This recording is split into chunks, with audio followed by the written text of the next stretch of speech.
Yang pertama, Al-Quran. Al-Quran berkedudukan sebagai sumber pertama dan utama dalam hukum Islam. Kedudukan ini mengharuskan umat Islam memahami pesan-pesan yang dikandungnya untuk dilaksanakan dalam kehidupan. Hal tersebut juga diperlakukan sebagai upaya mengatur perilaku manusia, baik yang berhubungan dengan manusia ataupun makhluk yang lainnya secara horizontal.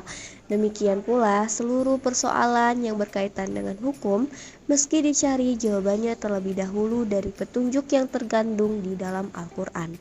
Kemaslahatan hidup manusia di dunia dan di akhirat diyakini dapat diperoleh jika manusia melandaskan pada perilaku hidup mereka pada petunjuk Al-Quran.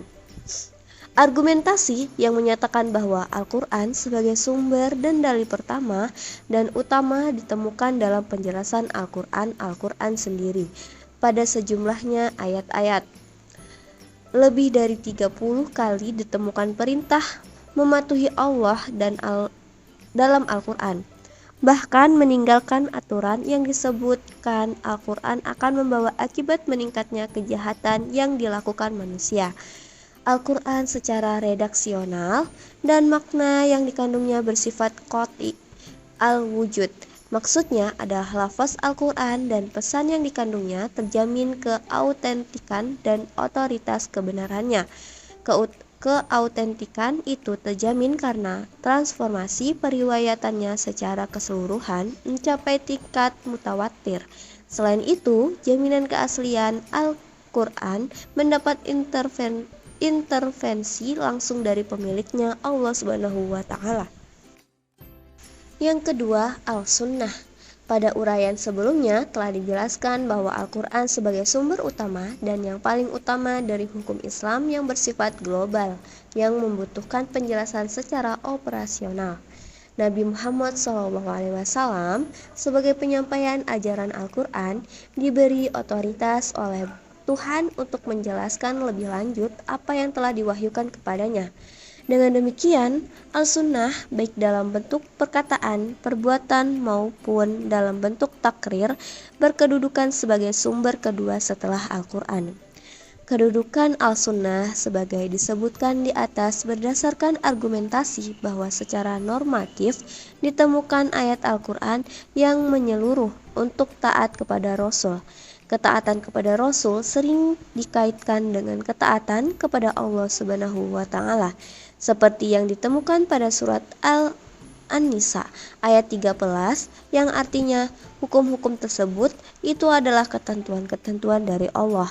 Barang siapa taat kepada Allah dan Rasul-Nya, niscaya Allah masukkan ke dalam surga. Al-Quran menetapkan beriman kepada Rasul sama dengan kewajiban beriman kepada Allah Subhanahu wa Ta'ala, disebutkan dalam surat Al-A'raf ayat 158.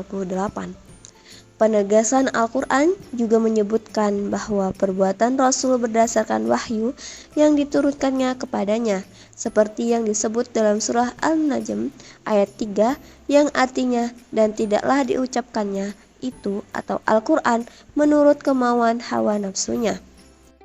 Yang ketiga, akal dan proyeksi ijtihad. Yang pertama, pengertian akal. Akal menurut Al-Quran, lebih khususnya menurut pengertian pra-Islam, yaitu bahwa memerhatikan alam sekitarnya dengan otak, yang dimana otak adalah organ tubuh akal.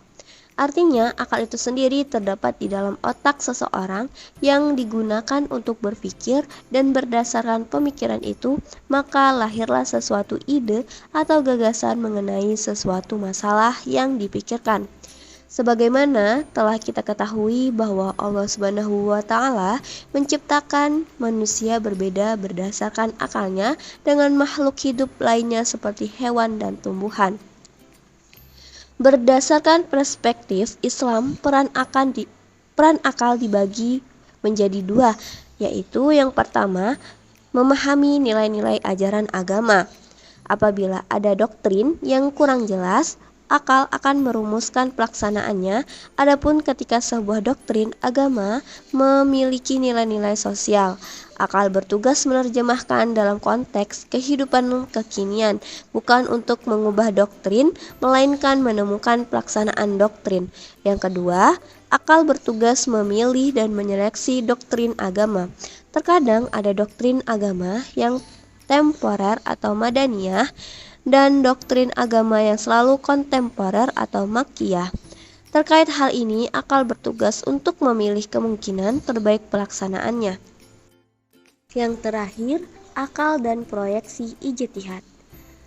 Proyeksi ijtihad menurut bahasa berarti usaha yang keras dan bersungguh-sungguh.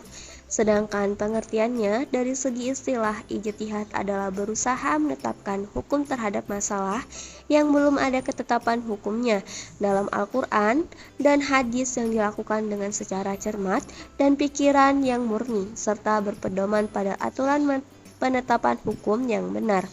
Rujukan ijtihad tetap pada Al-Quran dan hadis, dalam arti bahwa penetapan hukum ijtihad tidak boleh bertentangan dengan ayat-ayat Allah Subhanahu wa Ta'ala atau ajaran Rasulullah Shallallahu Alaihi Wasallam. Orang-orang yang berijtihad disebut mujtahid. Antara mujtahid yang satu dengan mujtahid yang lainnya dalam menetapkan perkara yang belum ada ketentuannya, hukumnya dalam Al-Quran mungkin akan berbeda dalam memberikan penetapan hukum.